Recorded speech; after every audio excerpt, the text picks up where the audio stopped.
नमस्ते बच्चों, सुप्रभात। आज मैं आपको एक बहुत ही बढ़िया कहानी सुनाने वाली हूँ। उसका नाम है बचत का जादू।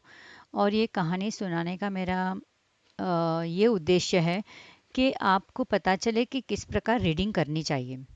ठीक है, तो चलो सुनते हैं बचत का जादू। फैक्ट्री के भोंपू की आवाज़ आ रही थी। मूंगफली वाला फैक्ट्री के फाटक के बाहर बैठा मूंगफली से भरे लिफाफे सजा रहा था। बस अब उसके ग्राहक आने ही वाले थे।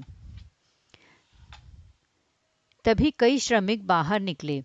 कुछ मूंगफली वाले से मूंगफली खरीदने लगे और कुछ इधर-उधर टहलने लगे। मूंगफली वाला जल्दी-जल्दी सबको मूंगफली के पैकेट पकड़ा रहा था और पैसे लेता जा रहा था। बीच-बीच में वह कहता, मूंगफली ले लो, मूंगफली, गरम-गरम और ताजी भुनी मूंगफली, ले लो मूंगफली। जैसे ही मूंगफली वाले का हाथ कुछ खाली हुआ, उसने देखा आज रामप्रसाद कुछ उदास खड़ा है। रामप्रसाद रोज उससे मूंगफली खरीदता था।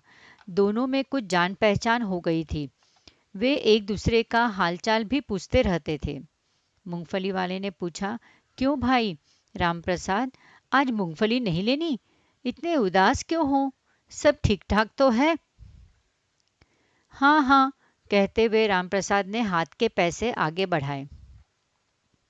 मूंगफली का पैकेट देते हुए मूंगफली वाले ने फिर पूछा, भाई क्या बात है, मुझे बताते क्यों नहीं? रामप्रसाद अनमने स्वर में बोला, मेरा बेटा मोहन 5वीं कक्षा में प्रथम आया है। वह आगे पढ़ना चाहता है। मूंगफली वाला बोला, बधाई हो, वाह, यह तो बड़ी खुशी की बात है। पर तुम उदास क्यों हो? रामप्रसाद ने कहा, भाई तुम समझते नहीं हो, इतनी थोड़ी सी तनख्वाह इतनी थोड़ी सी तनख्वाह में से उसे पढ़ाऊं तो परिवार को कहाँ से खिलाऊंगा? तभी फैक्ट्री का भोंपू फिर बज उठा। भोजन का समय समाप्त हो चुका था। सभी भीतर जाने लगे। रामप्रसाद भी चला गया। रामप्रसाद हर रोज मूंगफली लेता। कुछ दिन बाद मूंगफली वाला एक बड़ा सा मूंगफली का लिफाफा रामप्रसाद के हाथ में थमाते हुए बोला, लो भाई रामप्रसाद, मूंगफली ले लो। रामप्रसाद चौंक कर बोला, इतनी सारी क्यों? मूंगफली वाला बोला, ले लो, तुम्हारी ही है। मेरी कैसे? भाई मैं रोज तुम्हारे लिफाफे में से कुछ मूंगफलियां निकालकर इस लिफाफे में इकट्ठी करता रहा। आज इतनी सारी हो गई। मूंगफली वाला मुस्कुराते हुए बोला। रामप्रसाद ने ध्यान से उसे देखा और पूछा, तुम कहना क्या चाहते हो? मुझे कुछ समझ नहीं आया।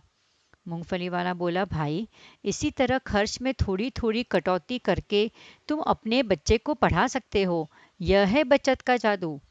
रामप्रसाद बोला, वाह, यह तो तुमने खूब कही। वह मुस्कुराता हुआ फैक्ट्री के फाटक की ओर बढ़ गया। तो इस तरह से आपको ये लेसन पढ़ना है।